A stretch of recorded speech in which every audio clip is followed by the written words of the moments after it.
I love you. Happy birthday. Now vacate the premises. Yeah.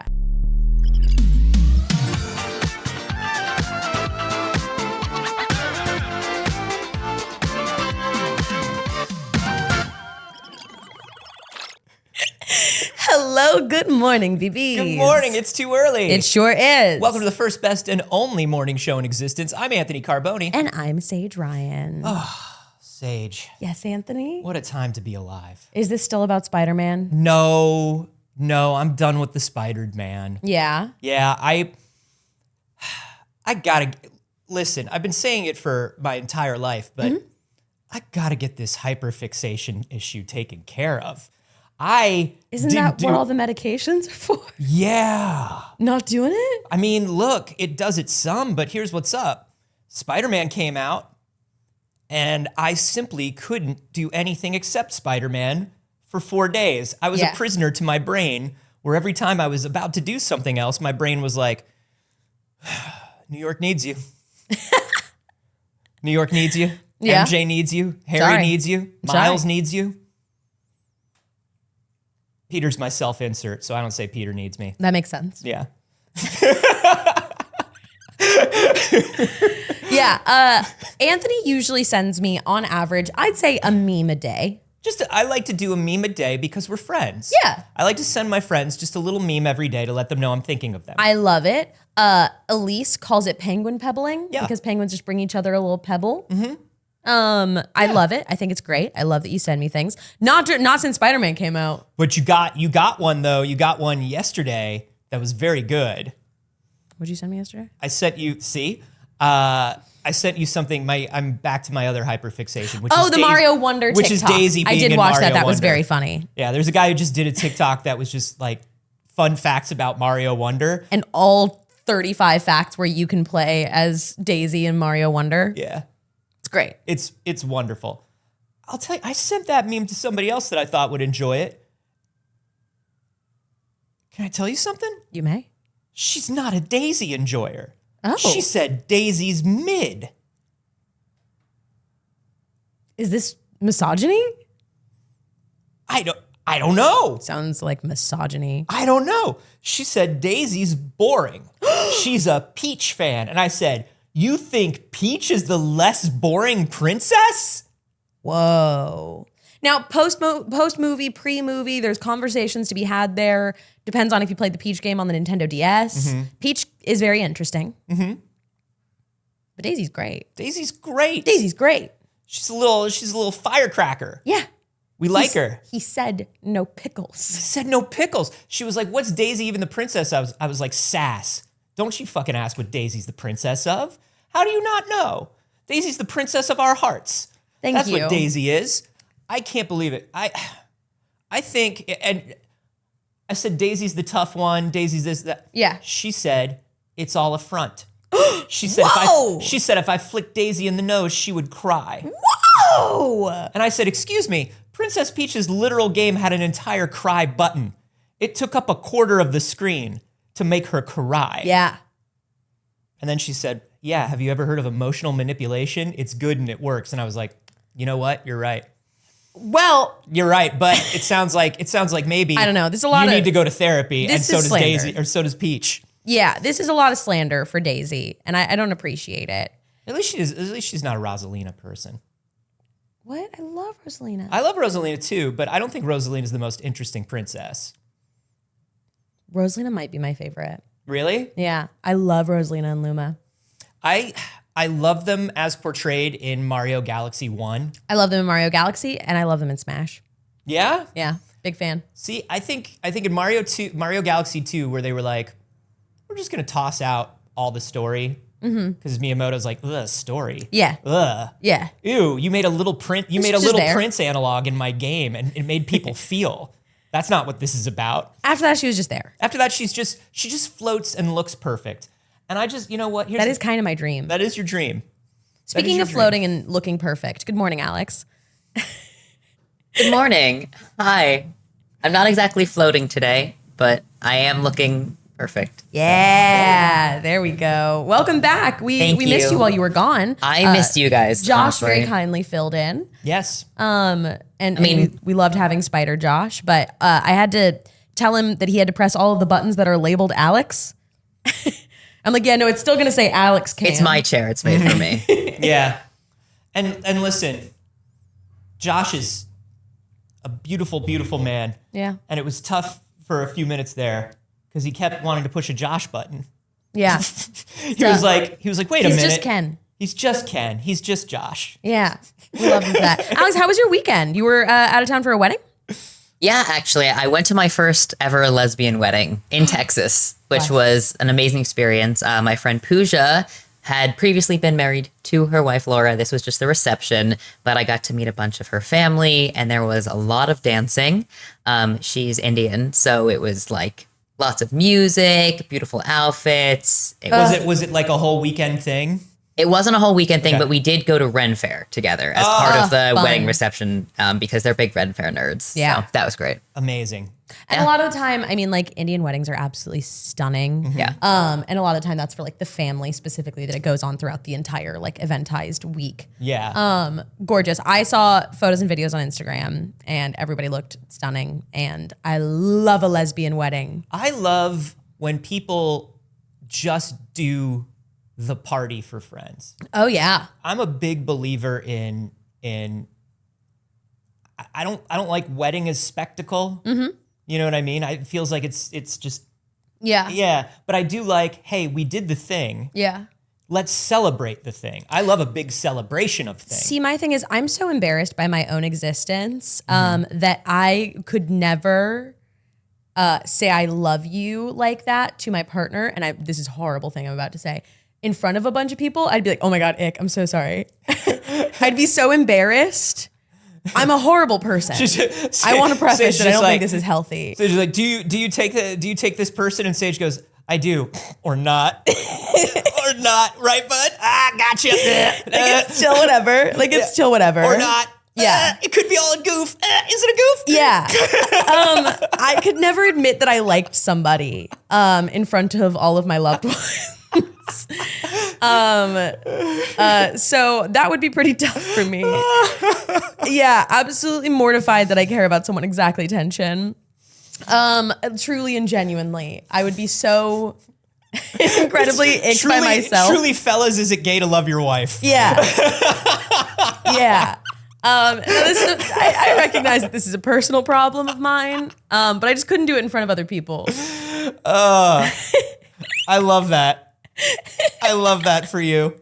I don't know, anything already. I'm standing up there and people are looking at me. You might want to re-examine what we do for a living. I know. I do every day, Anthony. I do every single day. No, but you know what? I tell people this all the time. Because as we know, I don't socialize, I nap. Yeah. That's what I do. Yeah. I'm medically sleepy. I have a doctor's note.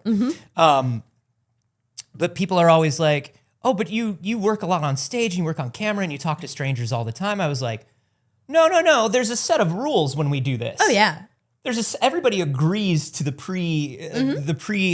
agreed upon rules when you do something like this or you do a live stage show or something. Yeah. And technically everybody's kind of pre-agreed when you do a wedding. I guess. I mean, everybody's kind of agreed, though you never know what's going to happen at the last minute. Somebody could object. I've seen so many Lifetime movies where somebody objects at the last minute. I've seen it's the entire, when Katherine Heigl was a thing, that was her entire genre. Yeah. You know what I mean? So it's impossible to know what's going to happen at a wedding. So I get you. Were there any objections this weekend, Alex? Did anything happen at the last minute that was very dramatic? No, they were very cute. Okay. I almost cried when they came in and they said that Pooja's wife was taking her last name. Like they said the last name and I just melted. That's so sweet. Yeah. Yeah. I love when women. And I just, if I can be honest for a moment, everybody be cool. You may. I just love love. It's so cute. Aww. I just love love. Aww. You know, that's very nice. Yeah. It's very nice when I just like a wedding. I don't like all the event of a You like attending weddings? of a ceremonial wedding. I'm like, I don't know if I need to be here. Like 9 times out of 10, I'm like, I don't know if I need to be here. Yeah. I feel like this is a more private thing. But for the big party, Yeah, don't admit you like someone in front of me. Yeah, don't admit you like someone in front of me. Ooh, gross. I get secondhand embarrassment. They're like, ooh, they said they want to be with each other. To be clear, I've never thought that about anyone else. I want to be clear about how the type of bad person I am. That's just reserved for me. Yeah. When other people do it, I'm like, beautiful. I love it. How wonderful. How gorgeous. Please profess your love for each other. I too would cry. Yeah. I too would cry exactly when Alex said of like, she's taking Pooja's last name. Beautiful. That's the thing. That's the part that I like. I don't want to be there for the ceremony. I want to be there for the part at the party where they walk in for the first time and they go, ladies and gentlemen, for the first time, the blanks or, you know, like, I just love that. Cute. Yeah. Oh, cute. I've never been to a fun wedding. Oh, no. I'm sorry to anybody whose wedding I've been to. Well, that's the other reason. I hope none of them are watching. I've never been to a fun wedding in my life. I think that's the other thing about people being involved in the main ceremony and all the rigmarole around it is like, for most people, that's not the cool part. No. Listen, it's like, hey, do you want to see pictures of my baby? No. No, I don't. I don't really. Like, I want to see a couple pictures of your baby and I'm excited for you, but like, I don't want to do a whole thing. I don't want you scrolling through your run out of roll. things to say about your baby 2 photos in. 2 photos in. That's a baby. I've seen them. Right. Like, I can be like, oh my God, she's so cute. Wow. And then by the second photo, I can be like, look, she has your eyes. And by the third, I'm like, is she in close-up magic? Like, yeah, what's that? Oh, do you think that she'll be tall? Yeah, like, what did she think about the season finale of, I don't know, like, I don't even watch TV. I just don't have anything in common with your baby. Yeah, I'm your so baby sorry. and I don't see your baby and I just being friends. No. I just don't see it working. I don't know what I would say to your baby. So now when your baby turns into a little person, that's hilarious and good. I want to hang out with a little person. Yeah. I feel like weddings, for the most part, like, you can feel the requirements and the overscheduling of them a lot. I think a lot of people, when they get married in a way that is that comes from a lot of pressure from friends and family. Oh yeah, usually it's like, family. You have to get married here. You have to get married this way. You have to get married, and then there's like all these scheduling things. No. Let's go to the party where we celebrate the fact that y'all are in love forever. Yeah, that's cute. That's the good part. That's cute. Full weddings, and I've been to like celebrations, but like full weddings, only ever straight people. And here's the thing. I'm 27 years old and I live in Los Angeles. So like people my age in LA are not getting married. Yeah. We're not doing that in this city for the most part. It's very rare for somebody like in their 20s to get married in LA. I feel like it's later than the national average probably for when people get married here, if at all. Yeah. And like, I don't know. I've been to a lot of like, oh, we flew to Idaho for a straight wedding. Yes. And ooh, rough times, everybody. Yeah. I've been to a lot of where I grew up. I went to in my early mid-20s, a lot of weddings that were like the very one metric wedding in a box. Yeah. Where it's like, this looks exactly like every other wedding, and it's done exactly like every other wedding. And I've gone to some friends' weddings that are very fun. I've gone to some extremely fun weddings. Yeah. Honestly, none of my friends getting married. Yeah. They're just not out here getting married. Here's the thing. In LA, you just want to be sure that you're not going to get cast on like a big CW thing. And then have to go to Canada. And then have to be, and then you're married to somebody that was like somebody that you married before you were like on the CW. Oh my God. Like horrible. That's the thing. Is like, oh no, is this the person that I want to be married to when I'm in a Marvel movie? That's a lot of LA, I think. Horrible. It's true. Absolutely I think that's disgusting. a lot of LA. I also just want to shout out one of my favorite comments. Jelly PB said, sorry, baby, you're just not relatable. That baby, there's nothing relatable about that baby, except that it seems to be crying in fear and anger all the time. Which, yeah. That's honestly, the most kind relatable. of a vibe. Yeah. Yeah, honestly, that in that case, kind of a vibe. Anyways. Also, me and baby can both stick entire fist in mouth. Don't. Okay. Not here on the show. How many times have I said you cannot put your entire fist in your mouth on the show? Check out my Fansly. Anyways, everybody, today we are going to be getting into actual news. I promise. We're going to be talking a little bit about the PS5 Slim. We're going to be talking about Rocksmith going away. We're going to be talking about the announced Apple event. We're going to be talking about kids doing Roblox activism. There we go. Can speak. Promise. And whether or not we think GTA 6 is being announced tomorrow. I don't know. I've been looking at the clues. I've been looking at the clues. People want to know. But first, let's talk about something that popped up about the new PS5 Slim. Yeah, let's do it. This is everybody's so looking forward to the PS5 Slim, he said. But no citation needed on that one. Yeah. I don't know how people feel about the PS5 Slim. I think a lot of people were like, oh, I thought it would be slimmer. It looks the same to me. When they put the new one next to the old one, you can definitely tell, but we're definitely at a point in the history of video game consoles where they ain't tiny anymore. No. They're basically like ITX or mini ATX PCs. Yeah. They're not getting any smaller than that. It's not that much smaller. I'm looking at it. Will you show my screen? I don't feel like it's that much smaller.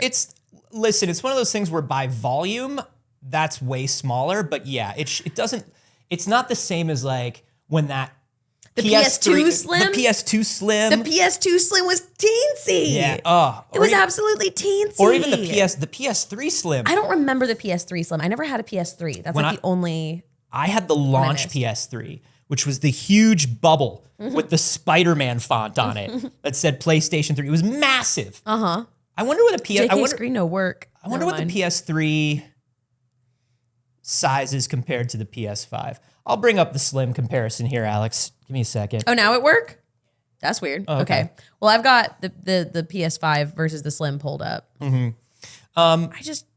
It's definitely smaller, but I think everybody expected more. Yeah. Okay. And of course, it's $50 more than its counterpart. Yeah. Which already got a price hike. Right. So I think that makes it hard for people to be excited about it. Why is it more expensive? I mean, tiny. Oh, little. No. Small. No. Baby. It's baby. But one of the things that's interesting about the PS5 Slim is you can buy the discless version and attach a special PS5 disc drive afterwards. You can buy a bundle or you can buy it afterwards. And so that people are like, oh, cool. So I can buy the Slim, buy all my games digital, but if I want physical media, I can hook up this drive. But that to me feels like when you buy an impossibly small computer and then the AC adapter sticks out and it's like a full power supply. Yeah. It's like, man. What's the point? Right now, I already have an external SSD connected to my PS5 for my PS4 library, and I already hate that exists. Yeah, it's horrible. I already hate that exists. I hate that it's just another drive dangling off a thing that's already huge. Yeah. But the biggest thing people are talking about with this drive is not that it's wild, which it is, but that in order to pair it to a console, it has to be connected to the internet. It's not just a physical drive that you hook up. You have to hook up this drive, connect to the internet, and then the drive pairs itself to a specific console. Why? It's disk drive DRM for your disk drive. That's not cool. No, it's extremely uncool. I just don't get it. You know what would have been, in my opinion? Hey, Sony, listen. Think about the way that they said, okay, here's the Nintendo Switch at the Nintendo Switch price. Here is the smaller Nintendo Switch, which is a little less powerful at a lower price point for people who want to play it. Why didn't they do one of those for the PlayStation? Why would they give us another more expensive option and not like, hey, here's a slightly more accessible PS5 because we've already raised the price and everybody who can afford it already has it? I don't know. Like, wouldn't that be a better move? Wouldn't that be a better move? Well, one of the reasons they're saying that it's worth more money is that it does come with a larger internal storage. The PS5 came with 825 gigs of storage internally. The new PS5 Slim comes with a terabyte of storage. So you're getting an extra 175 gigs, but that feels like a very Apple upcharge. It is. And here's the thing. I'm not even saying that the hardware isn't worth the price hike. Yeah. Like, I'm not saying it's not more valuable hardware. I know that it is also hard to make things more compact. And a lot of the time, those kinds of parts are more expensive. It's not that. It's that I just don't think this is the thing we needed. No. I don't think we needed the like slightly more compact, but slightly more expensive version of the PS5. Like, it's not a big enough difference that it's like, oh, well, if I couldn't fit a PS5 before, now I can. Yes. No, absolutely not. It's not a big enough difference for that. It's like, well, why not then make something that is like the Switch Lite? Well, and I think you're hitting on something that's super important here, which is we have been sort of trained throughout the entire history of personal electronics to slim version, small version, mini version, more affordable version, right? Think about every single thing has been like that. Everything from iPhones to iPods to everything. Game consoles. The Slim has always been the more affordable option. Yes. And it's supposed to be, and in console history in particular, it means the console has been out so long, the manufacturing process has been so perfected that we can now miniaturize it and sell it for less. Yes. This is now a more commodity thing. All the early adopters have the thing. This is for people who were on the fence or maybe don't make games a huge priority in their life. But this is not that. This is essentially the same price. I don't know. I just don't get it. I don't get it either. I don't get it. I would love to know from you all, though, because maybe there is something that is just like we're not the target audience for it. So are any of you going to be picking up the PS5 Slim? Is this something that appeals to you? Was the size something that was holding you back? Yeah. I would love to know if this is something for any of you. Well, and I definitely want to hit on before I want to hit on this too. A hard drive that or a disk drive that requires a connection to the internet on the console to pair to the console. Like, I really want to hammer this home. I'm not somebody who buys stuff on discs anymore. I don't buy physical games. No. But I understand the importance of physical drives and physical games for preservation's sake. And what a lot of people are saying on the preservation side is what happens in a few years when this is discontinued and you can't play your games that are on disc because your drive isn't paired. Now that's going to be it's going to be a very like small percentage of people that have this thing and this drive and it's not already paired. But that's still something that's going to come up. Yeah. And it's a very weird thing. I mean, it's obviously some sort of anti-piracy measure. I wonder if there's some sort of specific, sometimes they'll do this with consoles where there's something specific about that drive that makes it able to read the games properly. And they don't want people hooking it up to a PC and reverse engineering it. Maybe that's it. Yeah. I would also say too, so it's like, oh, well, I want to play a disc. Hey, can I borrow your disc reader? It's like, no, it's like all paired and shit, just making it harder. Man, that's the other thing that's screwed up. Yeah.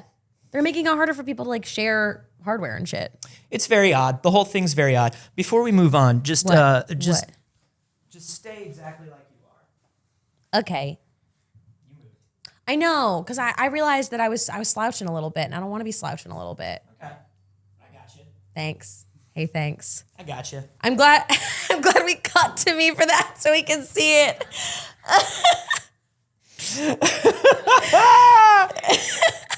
This is a television production course. We're not just sharing the news with you. We're sharing a trade. Yeah. Everybody comes out of this more employable. Yep. That's what we decided early on. Yep. And that's what we do every week. We said it's less a show and more a vocational school, is what we said. All right. Well, so far everybody has said no to the PS5, no to the PS5 Slim, no to the PS5 Slim bundle. Yeah. So far everybody in our chat has said no. We'll see. Now, what if I told you it comes bundled with Spider-Man 2, which a version of it does? You can just get Spider-Man 2. Yeah, you're right. Hey, speaking of bundles, which is a word that, if said more than 3 times, becomes an instant ick for me. Ugh. And we just hit it. Yeah? Yep. Okay. Unfortunately, that time of me saying it was the one. All right. Well, I'll refrain as much as possible then. Crunchyroll is now going to be available as an optional add-on for Prime Video. Okay. They've brokered some kind of deal to do so. So this is available for the US, UK, Canada, and Sweden, with supposedly more territories to come soon. And they can choose between 2 Crunchyroll membership tiers, Fan at $7.99 a month or Mega Fan with $9.99 a month. Both allow you to watch everything in the Crunchyroll anime library. It's not a big money save. No, it's not. But it is nice to go to one app. Yeah. I will admit that. If you're somebody that uses Prime Video a lot, having your Crunchyroll library in there would actually be very convenient. Yeah, and it's, also if you have a, I guess if you have like a Fire TV or something like that, like a Fire Stick, Yeah. just having it there. I had during when the Twin Peaks return came out a few years ago, I had that. I had Showtime Plus on Amazon Prime. Yeah. Because it was just an easy one-click thing. Yeah. I think Crunchyroll has been making some moves lately. When you think about that, when you think about their 24-hour streaming channel, some of the other stuff they've been making some moves that sort of show that they're willing to remain sort of nimble and make new decisions as other streaming services kind of come for their lunch. Oh, I mean, they ate Funimation. / they merged, and one is the parent company, one is the face, one is the name. I don't know. Oh, well, and they're both under Sony. Yeah. And I believe High Dive, which was Sony's anime, it still exists as a separate option, but I can't imagine it will exist for very long. Okay. And I think this is just Sony continuing to consolidate their anime empire against Netflix, Amazon, other streamers that are really getting big into anime. Netflix in particular has made huge moves. And some like very successful ones. Oh yeah. They've made some good shit. Some of the biggest hits of the last few years were not on Crunchyroll for the first time. I mean, you had Made in Abyss, which wasn't on Crunchyroll. You had shows like Beastars, which was huge. That was a Netflix show. And even in live action, you have people going to Netflix for One Piece, and then the entire One Piece library is on there. And that's something that Crunchyroll can't do, right? Like Netflix can say, we're going to make a big budget Cowboy Bebop. And while you're here watching that, why don't you watch all this anime as well? And then you're locked in. Way of the House Husband was another big one for I Netflix. love Way of the House Husband. Love Way of the House Husband. So good. So good. So I looked it up. It's actually the same price as Crunchyroll memberships. $7.99 and $9.99 are the first 2 tiers of Crunchyroll memberships. Both are completely ad-free. I was trying to see in here, and I might ask Alex to look this up because somebody asked if you can link pre-existing accounts so that you can have your watch history and stuff like that. Oh, usually, I would be very curious to find that out. Yeah, usually, like when I did my Showtime one, it was like, hey, do you have a Showtime account? If not, let's create you one. Right. So I have a feeling it'll link to that maybe. So I'm gonna throw to Alex to confirm on that for me. Yeah. Thank you very much. Yeah. But it's probably a thing. Here's hoping. It looks like you can. Yay. Yeah. Okay. So there you go. And one of the things that's really important to realize here is if you are bundling your app, your streaming service on Amazon Prime Video or on the Kindle or on the Fire Marketplace or whatever, an interesting thing to keep in mind is Crunchyroll is willing to take the percentage hit, right? Like Amazon is going to get a chunk of anybody who subscribes through Amazon. And that's not something Crunchyroll was willing to do up until this year, which means things are changing for them and things are changing for anime. Yeah. Look, it's the thing of like we're simultaneously wanting to be anti-monopoly and pro-convenience, and sometimes it is hard. Yeah, it's only hard because our fucking anti-corporate laws are not as strong as they were 34 years ago. Yeah. It should be fine. It should be fine. We should like the EU, UK making Apple put USB-C in a phone. Yeah. Should have been easy to do. Should have been easy. Let me tell you something. Apple, I'm still wilding out about how Apple was like, we added USB-C and it's amazing and we did it and it's a brilliant innovation and here's why we did it and here's why we love you and that's why we did it. And I was just like, motherfucker, do you think we don't know? Do you really think we don't know? That's wild to me. Hey, speaking of Apple. The same day that we are doing something special on this channel, Apple is also doing something special. They have announced their Scary Fast event for October 30th. There is a lot of suspicion. It's the name of my Mac. sex tape. Gross, Anthony. I'm not proud of it. You're fired. I'm not proud of it. I wish it had any other title. Apple's gearing up for another product launch on October 30th. Companies started sending out invites for everyone to tune into an event called Scary Fast on Apple.com and on YouTube. They say that there's a lot of rumors that they're preparing for the new Mac lineup. It's about that time. So yeah, when was this, the studio? The last studio update was announced like a year and a half, 2 years ago. yeah. Do we think it's M3? Is it M3 time? Well, we've done M2 Pro already, so yeah, it's probably M3 time. Dang. I gotta wonder. So Mac sales, actual sales of Macs, Yeah. your laptops, your Mac minis, your whatevers, actual Mac computers are down over this year. Okay. And I have to, obviously there's an economic downturn. Obviously, people are holding on to things a little bit longer. I think people understand now that they don't need to update their tech every single year. And I don't know if it's just that. I think it's that maybe previously they did with Apple too. Like the M1 and M2s were so good that it's like most of us aren't noticing that like it's been a little time. Yeah, I'm thing. on the first generation of M1s on my laptop. Still kicks ass. Oh, absolutely. And I think that's something that a lot of people have been saying that I think is maybe valid, but it's like Apple has done so well with these last couple generations that there's nothing like all the improvements, unless you're at the very, very, very top end, are theoretical. Yeah, it depends on it. Like I would say the laptops, like I do notice a difference. Like I've used ones with an M2 in it and I'm like, oh, I do see the difference with like even basic video editing and stuff like that. For daily like internet browsing, no, you're not going to notice anything. But even for video editing, like it's still faster than most of the stuff that you used before, right? Like I remember when you got the M1, you were like, dang, this is really fast for video. Yeah, when I got the M1, it was kicking my PC's ass on editing. And you have a real like motherfucker of a PC. I do now. Yeah. I think that, I mean, that was before my big upgrade, but it was still a pretty like, it was good. it was still a high-end PC for sure. Yeah. It's just the way that Apple processes different things. I've always preferred editing on Apple in general. It's also one of those things where like there are always less errors than the way that like the Adobe suite interacts with Windows is consistently has way, way more just like bugs. Well, Apple's been good. Apple has always had video codecs built into the core of the OS. Yeah. And one of the big deals with the M processors was the video encode and decode. Right. Like video IO on those computers is huge. So I have to wonder, even if you've tried an M2, like do you feel like you want to upgrade soon? No, honestly, mostly it would be like for fun or because like I've done a couple of things that have messed up. Like my ports are starting to get a little bad because I spilled on them. Sure. Those are very much user error.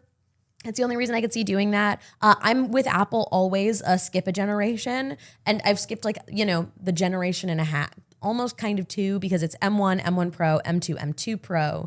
If this was M3, I'm not urgent to upgrade, but I'm like, might be fun. Might be. I won't probably do it because might be fun is not $3,000. No. But I don't feel the need to. But what I will say is now I'm back to editing on my PC if I'm processing like 4K footage, for instance. Right. Because I've done such a big PC upgrade since then. Yeah. So it's like, have you mentioned what video card you have?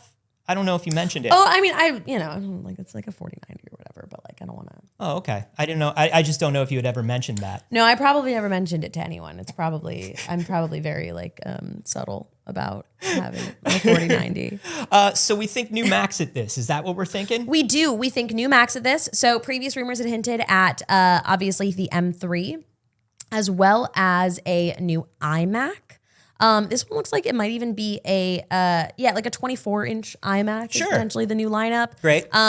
They say that the inventory of 14 and 16-inch MacBook Pros have begun to dry up, which makes them think that there are new ones coming, that they're running through stock essentially and not producing more of the M2 Pro ones yet. Yeah. So the rumors right now are new MacBook Pro with an M3 and new iMac with an M3. I'll tell you what, an iMac right now, if the price point stays kind of where iMacs historically are, I think an iMac is an incredible buy right now. All of those computers now I love iMacs. All the internals are exactly the same. It doesn't matter what you're buying. All the internals are the same across their entire product line now. And I love the look of them too. Yeah. The new iMacs are so pretty. And you can just hold on to an Apple panels always have great color fidelity. Yeah. I think an iMac right now is a really, really strong buy for somebody who's starting from scratch. I think if you're somebody who wants to jump onto the into Macs right now, genuinely, you can't find a better computer deal right now than the Mac Mini with the M processors. If you already have a keyboard and it's a laptop a really good or a deal. monitor, it's a hugely great deal. I was looking recently, I watched a video not too long ago of breaking down all of the M2 and M2 Pro products in the Apple line. And the Mac Studio is also appealing to me. I've never bought a Mac Studio. Yeah. I've only ever had iMacs and MacBooks. Well, the Studio itself is like a new form factor just for the M chips, which is exciting. It's little. It's like the Mac Mini, but it's bigger boy. Yeah. Like mini, but not as mini. Like mini, but not as mini. Yeah. No, I don't think buying a Mac Pro, the big tower, that's literally now for unhinged editing facilities, audio, like sound VFX studios, houses. big tier. Ridiculous. Yeah, I think a Mac Studio is a hugely great deal as well. Yeah. I think the Mac computers right now are just crushing. Yeah. Are just crushing. It's very interesting too, and it's like I'm curious to see when people that take computers very seriously, your Windows bros, start to acknowledge it. Because it's like there was a huge discrepancy for the longest time, especially at price point with Macs, with like the power, where it was like you're going to pay this much and the power that you get was absolutely very, very below. Yeah, it started right around like I would say about like 10 years ago. Yeah. I was about to leave Discovery and we had just swapped over from being an all Mac shop to like an all PC shop because our editors were like, we simply cannot work on these anymore. And it was a completely like valid criticism of it at the time. Now, since the M chips, honestly, like we're still not getting things that are like the ability to game on it. Like we're not seeing games come out for OS X, we're not seeing anything that's like acknowledging where Macs are at right now. And plus it's still seen as the like frivolous, like lower, I think like accessible consumer computer. And I'm like, I think the Apple headset is going to change that. And I think the larger, really? And I think that's stealth, one of the markets that they're hoping that the headset gets them into. And also all of the games that they just announced for iOS, your Resident Evil 4 remakes and Assassin's Creed and all that stuff. They're definitely working on a translation layer for iOS apps to work on Macs. Yeah.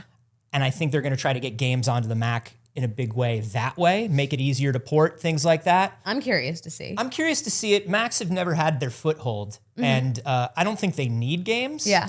But if they want to go after it and they get it, I think that's all right. Yeah, they don't need it. I'm just like, they could do it now. They could do it. Like I can stream on the go on my MacBook. I still find myself though, like, you know what I mean? We're in the position that's very interesting too, where it's like, it's hard. And like lately I travel with my Alienware and that's what I use for the show because there are also just so many things that are still incompatible with OS X. Yeah. Like for this, we show our laptop screens on here and trying to do that from an Apple computer is so much freaking harder. Yeah. Getting NDI with audio has been a challenge for us from Go. Anything. And like you couldn't stream on Apple in the beginning because you couldn't get any kind of desktop audio without a million steps on it. Like you couldn't get any game audio if you're running to it anyways. It's still got its things. But I think if you're looking for a computer for like creative pro work, you can't do better than one of the Mac line right now or a PowerBook or a MacBook line. Yeah. A power book. Power yeah, book. I think you should go back and get a power book. Yeah, Anthony. I think you should get an Apple Power Book. Get a G4. Yeah. They're the best. Speaking of things, that's the only time anyone's ever said that about G4. Whoa.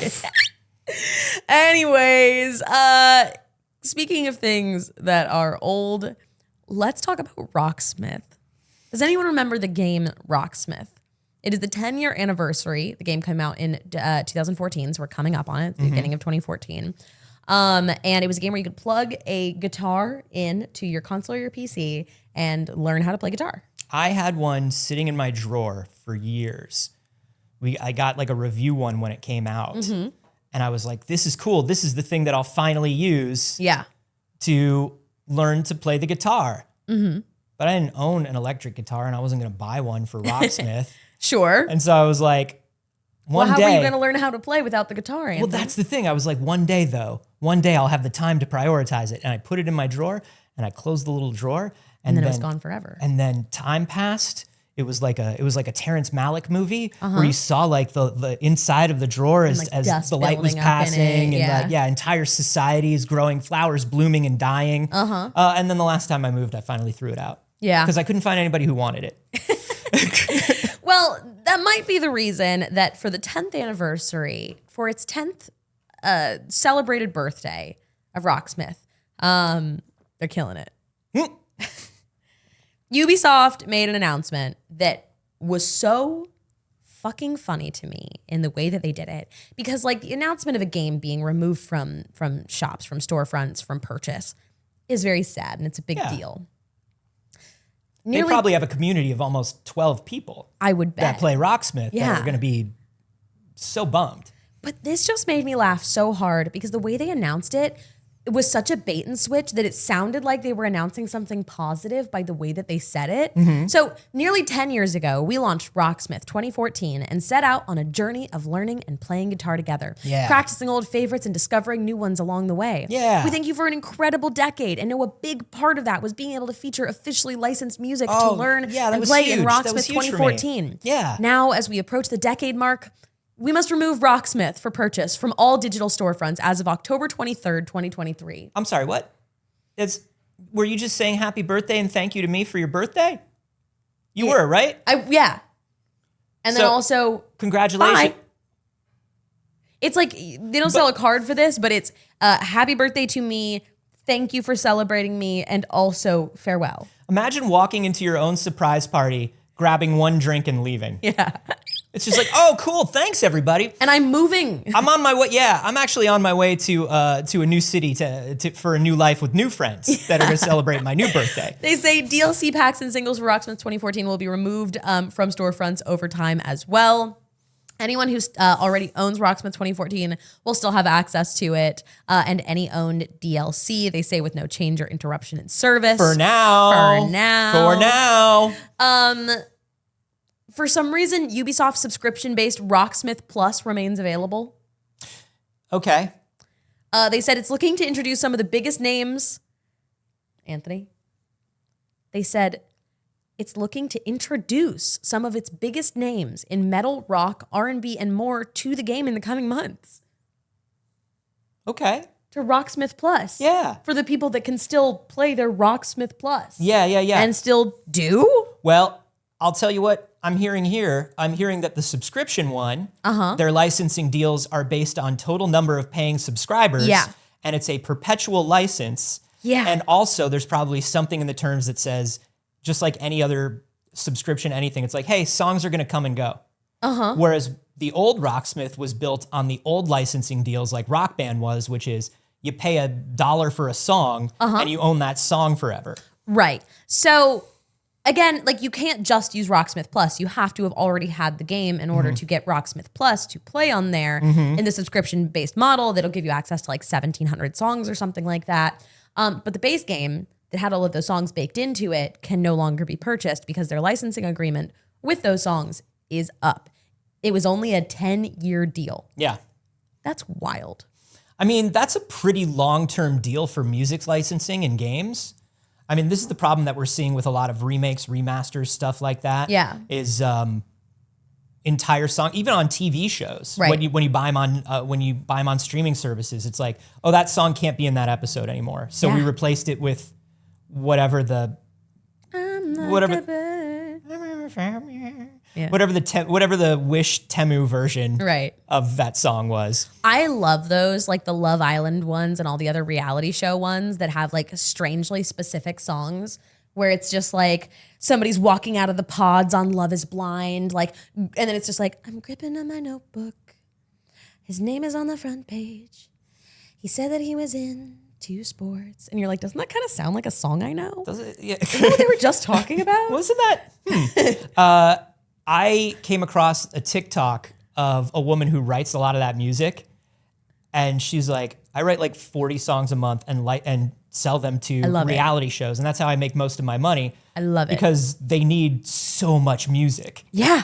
She's like, I make so much money just writing pop songs for reality shows. And it has to be the most generic, but I feel like there's two. There's one that's like, there's one category that is so generic that it genuinely sounds like ChatGPT wrote a love song. Yes. And then there's the ones that are like a little weirdly specific that are just like MILF Manor, a song from a son to his mother. Yes. You know? There's no in between. I love it. It's great. It's fantastic. It. So rest in peace to Rocksmith, I suppose. But hey, so if you also have a Terrence Malick drawer, now's the time. You got to get started on those music lessons now, because you've got a month to become the best at guitar in the world. No, it's already gone, Anthony. You fucked up. 2 days ago. You fucked up. It's over already. 2 You'll days never ago. learn guitar. Sorry. It was like, by the time they announced it, it was already happening. It was like, happy birthday. Sorry. Bye. I thought that had to have been. My brain processed that as a month from now, because I was like, that They can't wouldn't be. do They that. they wouldn't. No, literally, they announced it on October 20th, and it was gone on October 23rd. They gave people 3 days to purchase Rocksmith before it was gone forever. Dang. I love you. Happy birthday. Now vacate the premises. Yeah, you don't have to go home, but you can't stay here. You just... That's what the world thinks happens in America when people turn 18. Yeah. I mean... It kind of does. It kind of does. And that's why it's the goof. But Yeah. I always see like people posting online that aren't from America that's like, I heard at 18 you just get forcibly kicked out onto the street in America. I mean, I did. Kind of. I mean, I did. It's kind of tradition, but it's not like...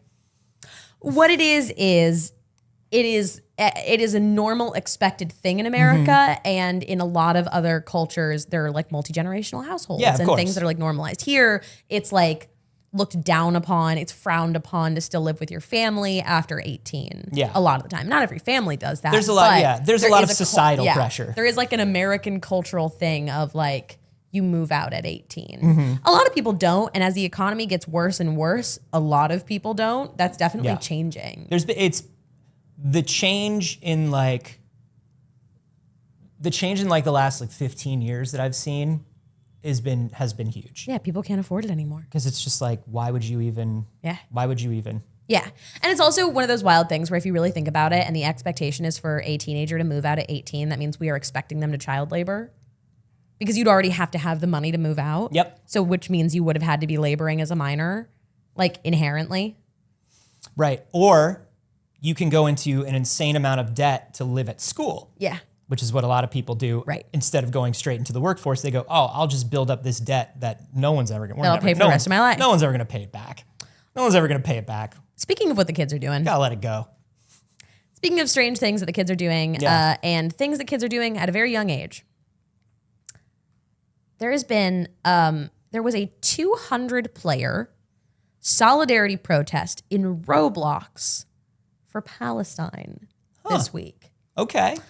And I think it's very interesting to see child activism, like in the sense of kids are so much more exposed to like world atrocities, right? Like kids are so much more aware of what's happening in the world. They know everything that's going on. Than we were. Yeah. Like way, way more. And also they not only know, but they see themselves as like an active participant if that makes sense. Yeah. In like the political system and in like world news and politics. Because they are in a way that we never were as well, because you can directly say whatever you want to whoever you want, including politicians. Yeah.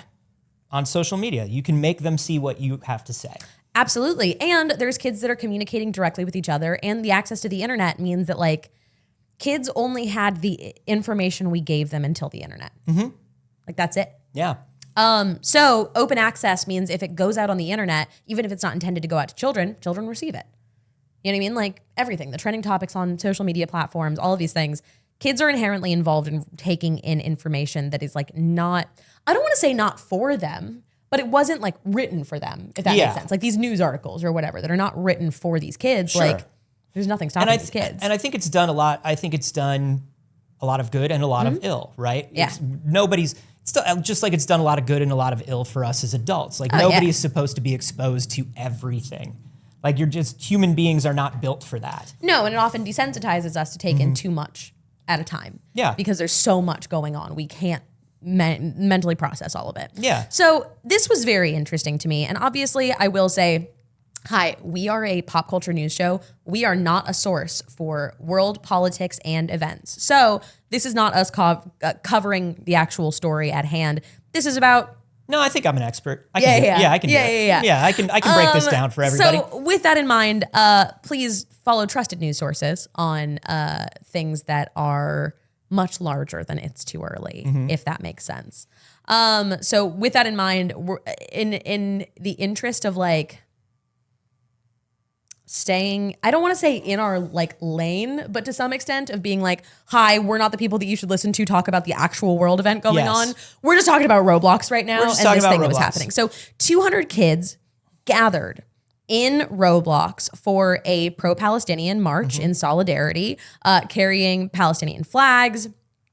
And I'm very curious what the effects of this will be for like Gen Alpha, because this is Gen Alpha. Like, I don't even think, I mean, it's probably the low end of Gen Z, but like Roblox is a lot of Gen Alpha. Yeah. It's like late Zoomers and early Alpha. Yeah, there's a tweet here on my screen that's from Salsabil, who says, y'all, my cousin is 15 and couldn't join a protest, so she just went to one on Roblox. Bro, I'm crying.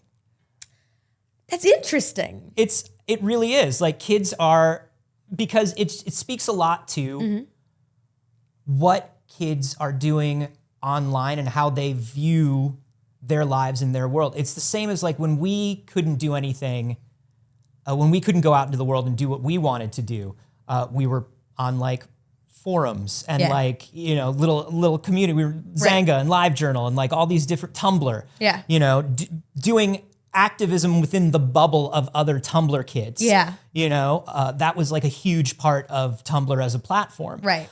This is the same, like these kids can't go out. I can't go out and protest, but I know I feel strongly about this. Yeah. I can build this world where I can protest. Right.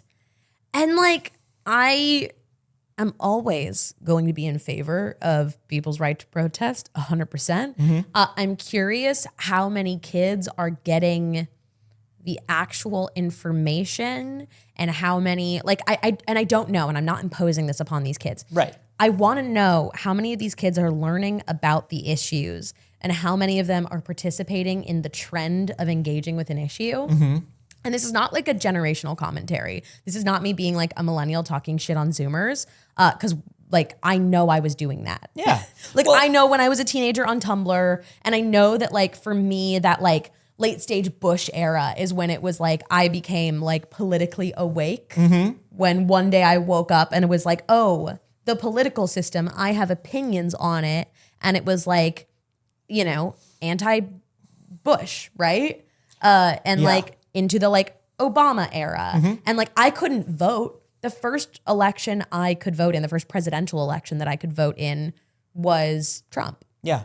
Well, I think 2016 was my first presidential election. I think you always get, and the internet is great for this, but even pre-internet, you've always gotten this. You get what people, you know, you get what people call slacktivism. You get what people call, you know, the thing is the people who care about the issues and know about the issues don't really care so much if everybody at the protest is as informed as they are. Yeah. They care about getting the numbers for their cause. And in that way, you're right. And that's an issue that doesn't just extend to these kids. It extends to adults. It extends to every community in an age of misinformation. I think, to me, it sounds like what you're saying when we drill down to the heart of it is there isn't usually the burden of know you're wrong, you're following misinformation is not usually put on children because they're not putting themselves out in that context. No. So now it's like figuring out, I mean, I think media literacy should be taught to everyone. Absolutely. The fact that media literacy is not a foundational school course at this point is absolutely silly. Like, media literacy is one of the most important things we could be teaching kids right now, in coming up for their safety and for others, and like protecting themselves online is we've so lost, scary. We've lost an entire generation to people who are not prepared for the internet. Right. And it's hard. It's really, really hard because it's feeling like, is it too late? Because they've engaged, like the internet is more them than us at this point. And like, how do we go back and teach a foundation to something that is so ingrained in them and that is so familiar to them? And to be honest, most teachers are not prepped for. No. And I'm not saying older people do know media literacy. No. I think that like there is a subsect of millennials, like I'm a cusp. I was born in 95. I'm the end of 95. So I'm like a year and a month off of being Gen Z. Yeah. So with that. So you're a MySpace moon and a Facebook rising. Yeah. Okay. Yeah. So with that, I think there is a subsect of like millennials that had that watched the change enough of internet that like inherently like put a little media literacy in us. You know, because you were there. We know because we were there, I think is a good idea of it. And like when it was forming, and enough that people were still questioning it.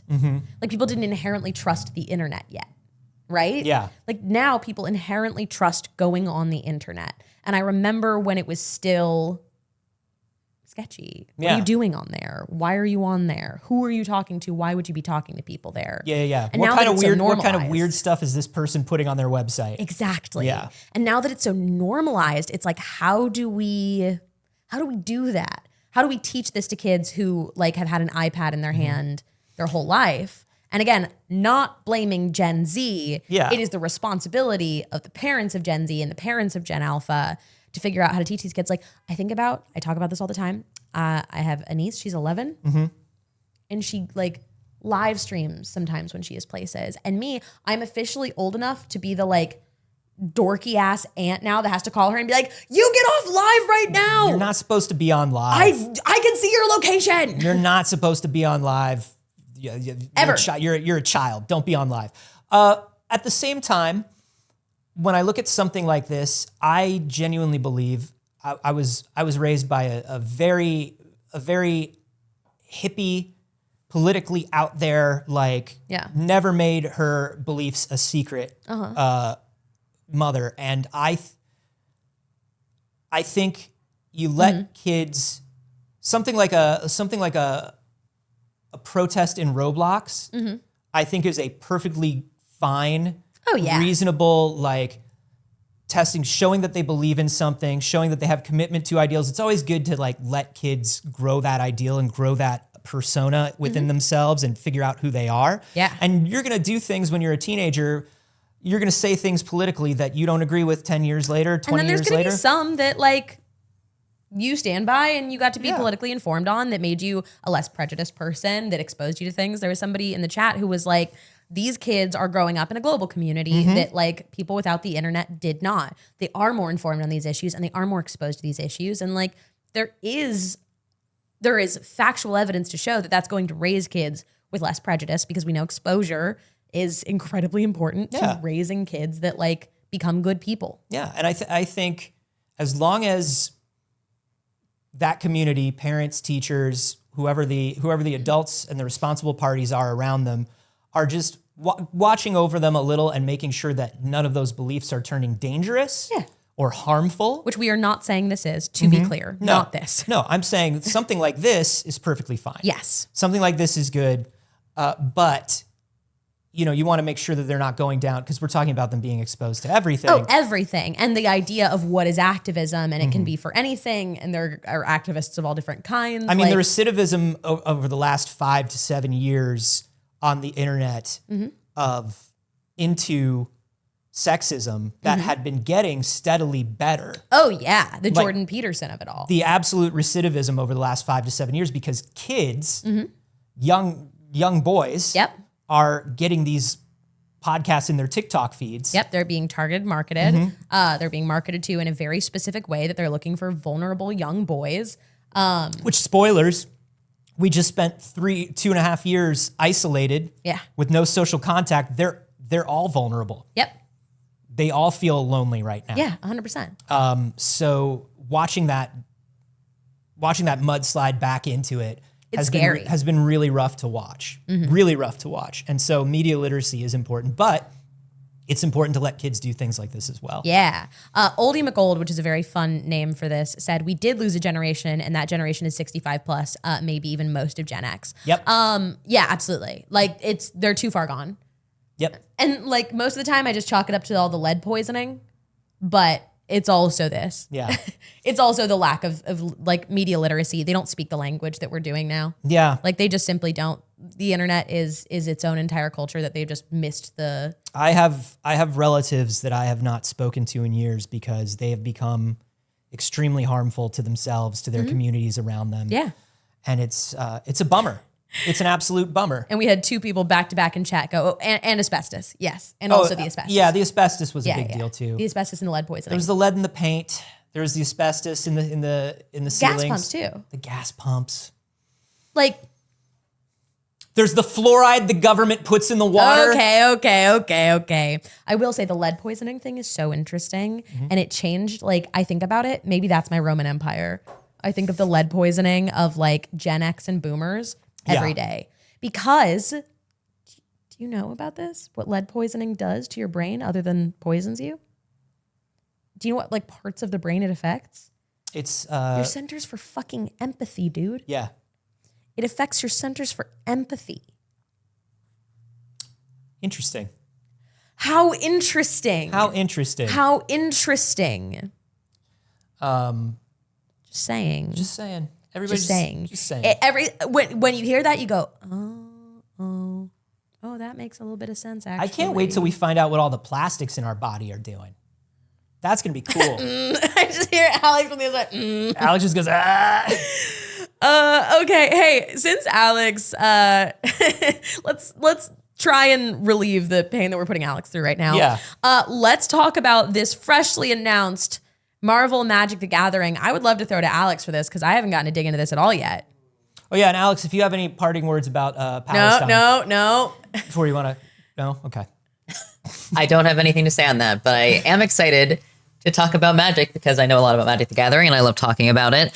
So as part of the Universes Beyond series that Magic the Gathering has been doing, they've just announced that they're going to be doing a crossover with Marvel. So for people who are not as versed in Magic, the Universes Beyond versus the like the Secret Lair drops, what are the differences? Yeah. So Secret Lair are a series of exclusive drops that are just like usually 5 or 6 special art cards. So they might be alternate versions of something. They have done Secret Lairs that are themed drops. So they've done ones that are like My Little Pony. Yeah. I remember the Street Fighter ones. Yeah, Street Fighter. Or not My Little Pony. Friendship Magic? No, it is My Little Pony. Yeah. Yes, things like that. But the Universes Beyond are actually full sets that they've done that are based on other IPs. So they have a Doctor Who themed Commander set. They've got the Lord of the Rings set. They did a Bob Ross Secret Lair, actually. I remember that. So those ones, because I know Secret Lair, if you want to go and do competitive play, they're like, no Secret Lair. Is Universes Beyond use Secret okay? Lair. You can, Universes Beyond and Secret Lair can be used in competitive play. Okay. Usually they set the rules per Secret Lair or per card or per set. Also, many of the Secret Lairs are just alternate versions of existing cards that can be used in Commander or Limited or Modern or whatever. Great. So Marvel is going to be, it sounds like Marvel is going to be as big as the Lord of the Rings or the Doctor Who sets. Yes. Yes. I'm really excited because I think anything that gets people into a game and expands the audience is a good thing, especially for a collectible card game, because Magic the Gathering supports a ton of artists. Actually, I just like sharing this fact, but Magic the Gathering is the biggest commissioner of fantasy art. Whoa. Yeah, I heard that. 300 or 400 pieces of fantasy art per set, and they have like 3 or 4 sets per year now, maybe more. Yeah. And each is at least $1,000 baseline, maybe more. So they're spending like $300,000 per set times 3 or 4 on commissioning artists. That's amazing. Yeah, I have a buddy who's done a few cards for them, and he was like, they're great to work for, and they keep fantasy art in business practically. It's amazing. Wow, that is a fun fact. Thank you so much, Alex. So what do we know about the Marvel set so far? It was a really cute little like live action trailer. Oh. Yeah. Isn't it? Do we want to put it up a little bit? Yeah, you want to watch it? We can watch it. We can put it up. Yeah, let's watch it. Let's watch it. It's very cute. We can watch it probably sound off. But yeah, it's just like a little boy checking it out. A little adorable. That's nice. I don't know why my computer's having such a hard time loading Twitch today that I thought we were dropping frames, but I too love comic books. I too have a pillow fort. It's true. Not a big deal. Just dropping. Yeah. Hey, just kind of. We were talking about babies not being relatable earlier. This kid's super relatable. Super relatable. This kid. Yeah, it's just a kid who loves Marvel. It's sweet. Yeah, I like that. Oh, Alex was muted on that last part, I believe. Oh, what we know about the set? Nothing. The answer was nothing. The answer's nothing. The answer was just this trailer, and that's it. Yeah. And the mother looks at the card and goes, "Is this a Satan thing? Is my kid into the devil?" And the answer is probably, yeah. Probably, yeah. Be cool about it. Yeah. I don't know. Try to be cool about it, Mom. Okay. I feel like our last big piece of news, which is debatable, which is greatly debatable on whether or not this is big news. Grand Theft Auto fans are currently convinced that Grand Theft Auto 6 is going to be released tomorrow entirely from speculation and conspiracy.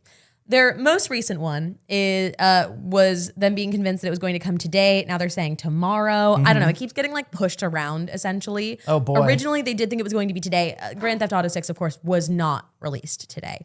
Really? They just keep pushing it down like how they thought the world was going to end in 2012. Yeah. And they're like, oh, no. We know we said it was this day, but it's probably actually a month from now. No, this sounds like it's turned into full on cult status here. Yeah. So they released a new outfit. They said this month's Devilish and Dapper, Red Dead Online. Now, mind you, this is Red Dead, okay? And they're convinced they're hiding things for Grand Theft Auto in this Red Dead costume. Stop. Comes from YouTuber Please. Bogan Bov, I don't know. Traverse the map in a sinister style by claiming these items from participating tailors and the Wheeler, Rawson, and Co. All stuff in Red Dead Online. Now, please bring up my screen, Alex. Here's a post saying it has to be on purpose. It's so funny. With somebody, that's how you found a 6, my guy? Are so they goofing? Funny. Are they it's goofing? It's so funny, isn't it? They're doing goofs. They're doing goofs, right? I don't know. The Grand Theft Auto that feels weird. Community is really intense. That feels weird to me. Other people, I'm pretty sure there's 24 skulls in the photo. A lot of people arguing because and saying terrible things. Don't scroll into the Reddit comments. Never scroll into Reddit comments. Yeah. God, people are awful on Reddit. It never ceases to amaze me. Oh my gosh. So Reddit comments are. GTA 6 Central says 24th of October, high chance to expect a teaser of Grand Theft Auto 6. Remember the shirt that was added in GTA 5 on the 10-year anniversary that says Rockstar Says Relax? It's the old 80s Frankie Says Relax shirt. Yeah. Well, this is a reference to the song Relax by Frankie Goes to Hollywood that was released on October 24th, 1983. October 24th, we're getting it. We're getting the teaser. Now, mind you, that was released on the 10th anniversary. That wasn't even like now. That was just a random thing. Truly do. Please relax. The Devilish update, though, to Red Dead, Devilish 666, GTA 6. Think about it. Think about it. Anytime now. It could be 6 is in the 24th, which is 2 plus 4. Oh. And then 6 as in, October 24th, so 2 plus 4, 6. And then 6 is in GTA 6, and they could release it at 6 a.m. or 6 p.m. The trailer, 666. Saige? Saige? GTA 6? Think about it. It's not coming. It's coming at some point. It's coming at some point, but it's not coming anytime soon. It's not coming yesterday. They're still printing money. They're still printing money on GTA 5. They have formally said they've gone into production on it. Yeah. But they're like at the point where they're like, okay, the money printing is slowing down enough that we can make the new game. It's slowing down enough that they feel like they have 5 years to leisurely make a new game. Yeah. You know what I mean? Like maybe 4. Yeah, I'm going to say we're not getting a 2024. I think 2026 probably. Wait a minute. 2026. 6. Bum, bum, bum. So that's my guess. Is I think we got 2 more years. I think so. I think we got 2 more years That before makes sense. we actually get the game. But Saige, this got me thinking. Oh? This got me thinking What did it get you thinking about? Sort of the weird video game rumors and theories and legends that I believed back in the day. Sort of like the things that I believed either pre-internet or early internet rumors. And I saw something interesting on Reddit where somebody was actually asking people exactly this. What pre-internet gaming rumors did you believe or try? Which I'm going to say we got to go out of pre-internet. Yeah, we have to. Because I think a lot of the best stuff comes during the internet. Yeah, I agree. All of mine was from the internet, but early internet, I think, is like before things could be so easily disproven and like these rumors could just like spread. I mean, the biggest one that was mentioned here in this Reddit thread was finding Mew in the original Pokemon under the truck. Yeah, I remember that. Mew is under the truck if you can get there. For me, for Pokemon, it's Lavender Town. It's Lavender Town Syndrome. It's the Lavender Town music. Do you remember this one? Yeah. The Lavender Town music was said to be, this is a quote, like driving kids crazy. And they were convinced there was like this rumor that it was driving up suicide rates, which it was not, to be very clear, because the music was like getting in people's heads because it was like creepy music in Lavender Town and Pokemon. There was also the I want to say that I love that most people are talking about like secrets or codes in this thread. And Saige, baby Saige immediately went to, I heard that there's a song in a video game that drives people insane. Yeah. All of mine were like that. Oh no. Everything that came to mind was like that. I was thinking about conspiracies in games. I think it was very interesting. There was the Pokemon that was just the glitch. Oh yeah. Missing No. Yeah, Missing No. Missing No was a big one. I've thought a lot of times about getting a Missing No tattoo. You should. That'd Just be like a cool the weird tattoo. little glitch tattoo. Oh, that's a lot of delicate line work. It is. That'd be a cool tattoo. It'd be a cool tattoo though, right? There are a lot of Pokemon ones that people were talking about. One of the top comment on this was, I was convinced that holding down the B button would turn any Pokeball into a Master Ball. There was a thing where if you hit a button at just the right time, it would turn any Pokeball you threw into a Master Ball. What was your personal one, Anthony? For me, the first big one that I heard about, I was working at a game store at the time. People would come in and they would ask me for if we had any, they would ask us for codes. We would try to collect all the codes we could for people. And especially if they bought a game, we'd be like, hey, we have some codes for that if you want. Cool. Had a lot of people come in, look around, and when the store was like empty, they'd come up to me and be like, hey man, is that Lara Croft nude code true? Oh my God. Like, is that real? Is there, oh my God. Do y'all know anything about, have you heard about this? Can you make her naked, Lara Croft? Touch grass. People wanted to see those pointy polygons. People wanted to see those 2 pyramids. They wanted to see them real bad, Saige. that. Yeah. But there were a lot of Mortal Kombat ones. I remember Oh a my lot God, of there were so many Mortal Kombat and NBA Jam were the big ones when I was a little kid. It was very much like, oh, I heard that you could be like anybody who was famous. There was a code that you could put into NBA Jam to make you that person. Yeah. Mortal Kombat, there were a million different ninjas. I mean, as soon as Reptile was found out to be real, everybody was like, I heard there's a purple one. And the funny thing about Mortal Kombat is they make all of those things real. Yeah. As soon as something becomes like a big... Oh yeah, they love to do it. They make it real. So I always love that about Mortal Kombat. For me, it was flipping the iceberg. It was flipping the iceberg in Club Penguin. Club Penguin. If you stood on the edge of the little iceberg that you could go to on the Club Penguin map, if you got enough people to stand on it, sometimes it was that you had to drill on it because you could put on a hard hat and then instead of dancing, it would pull out a little like jackhammer. Yeah. So sometimes people believed that you had to put the jackhammer on. Some people believed that you had to dance on the edge of it and like the number of people that it took. And here's the thing that kept it in our hearts for so long is some real tricksters put up videos on YouTube where they edited to make it look like they did it. Whoa. So it was Those like are quality edits for it kids. has to be possible because they made it like they did it. Yeah. It's been done. It's just that we never have enough penguins on the edge of it. So it would be like events that would happen where it would be like everyone's gathering in this one single server. We are maxing out this server. Or if you ever signed on and you saw a server was maxed out, you knew that it was probably happening. They were trying to tip the iceberg. Now, People would sit out there for hours, dude. You told me that there was like a thing on the day that it closed down that everybody went to the icebergs because there was a rumor that it was finally going to flip. That they were going to let everybody flip the iceberg. That it was finally going to flip on the last day. Yeah. And people were also convinced too that if it flipped, you got some incredible magic, like special item. Like swinging over the bar on the swings. Yeah. It was literally just swinging over the bar on the swings, dude. And you'd be like, yeah, I heard someone did it. I heard you turn inside out if you It do that. actually did flip on the last day. Did it flip on the last day? It did. They programmed it to flip on the very last day. God Bless bless them. Bless Truly. them. But not bless them because then they sued the people who put up the rewritten of Club Penguin and now we can't play it anymore. And that's a bummer. Speaking of the going over the swings, I do remember jumping over the pole in Mario. If you could jump over the pole in Mario, something special would happen. And they speedrunners found out that you can do it. It takes a lot of work. There are very specific ways to do it. And there are only specific levels where it works. Like 3-3 is apparently the easy one. Yeah. But if you jump over it, the game just glitches. Yeah. It turns into like basically the negative worlds, like the water worlds, but less happens.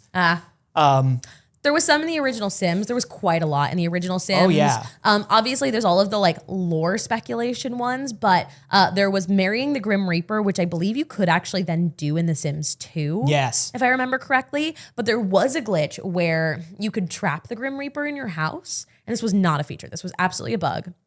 Where specifically on the PlayStation 2, I believe it was, which was like a totally different console Sims game. I believe it was The Sims 2 on the PS2. You could, and I might be wrong on that, you could trap the Grim Reaper in your house so he couldn't leave, and then the Grim Reaper would just kind of have to live with you. And it would just start acting kind of like a normal Sim. You couldn't control it and play amazing. it, but like the Grim Reaper just couldn't live. And I know because I got the bug.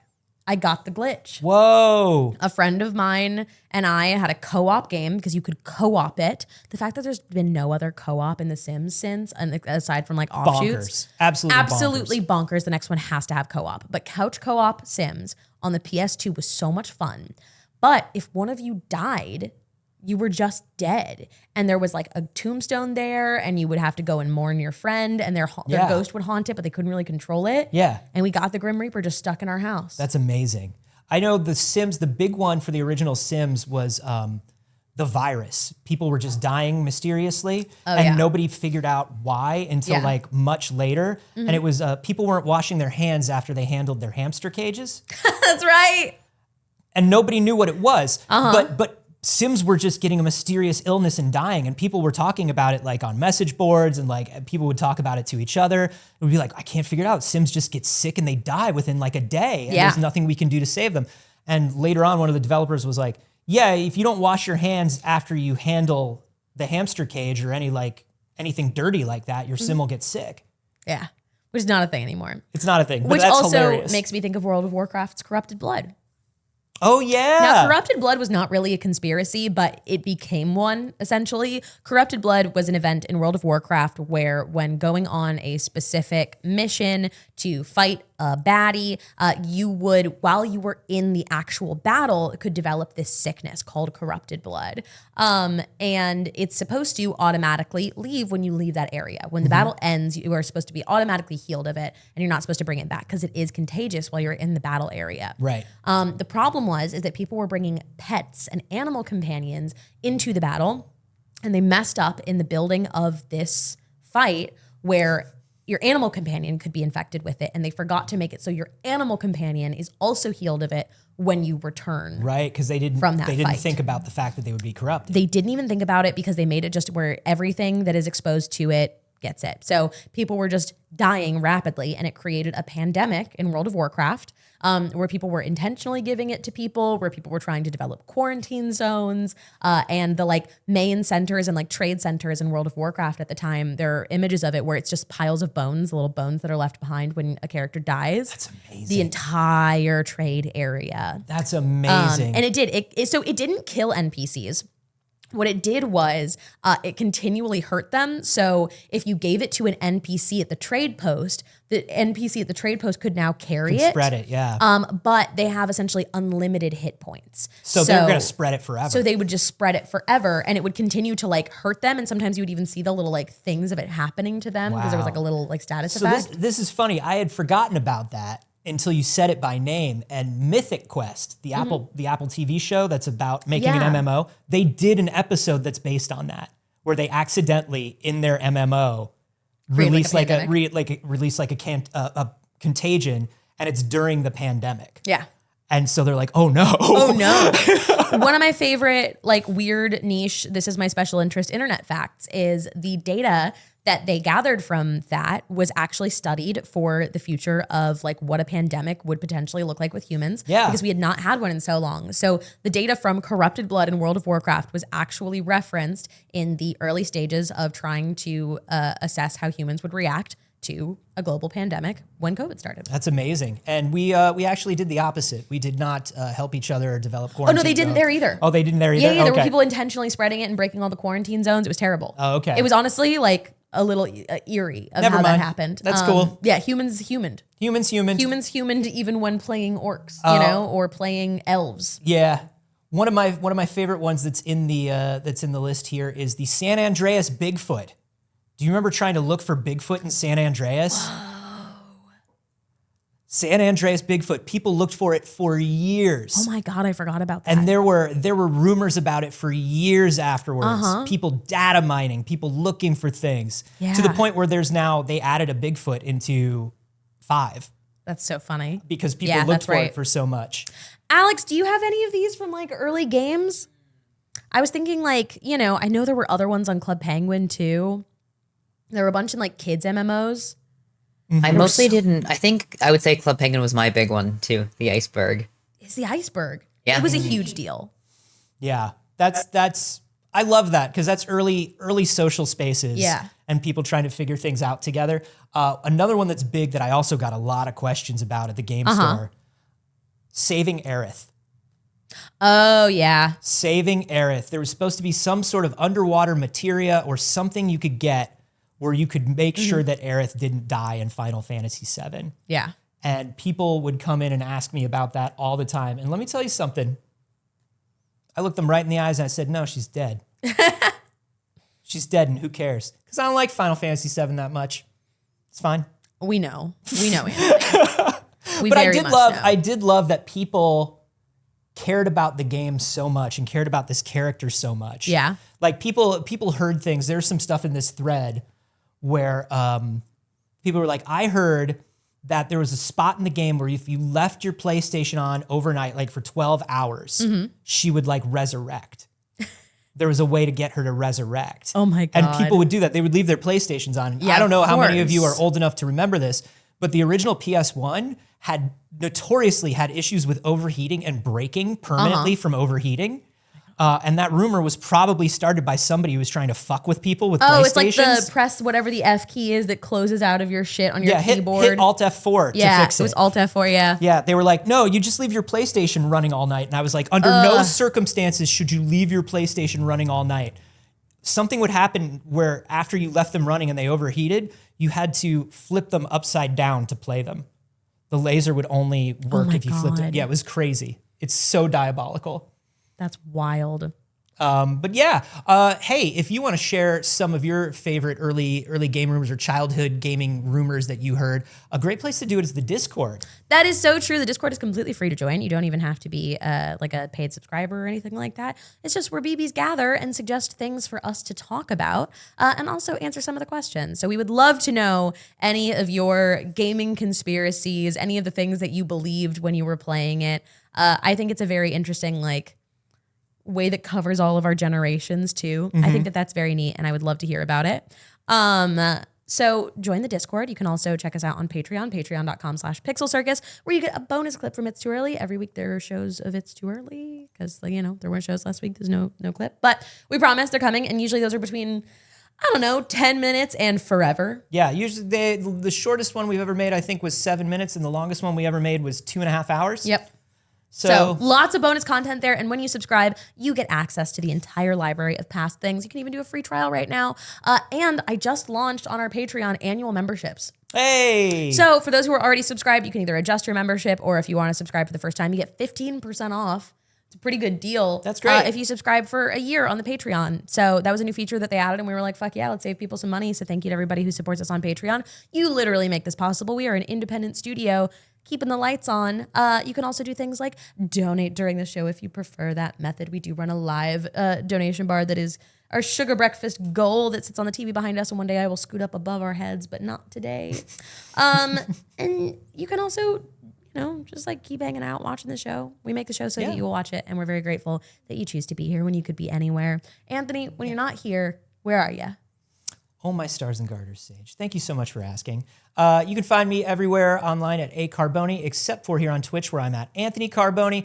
For the rest of the month, we're playing scary games. So tonight, we're going to play that new one, Slay the Princess. Have you heard of this? No, I haven't. Ooh, it's good. It's a good one. Oh, Alex knows. Ooh. Alex knows. So come follow for that.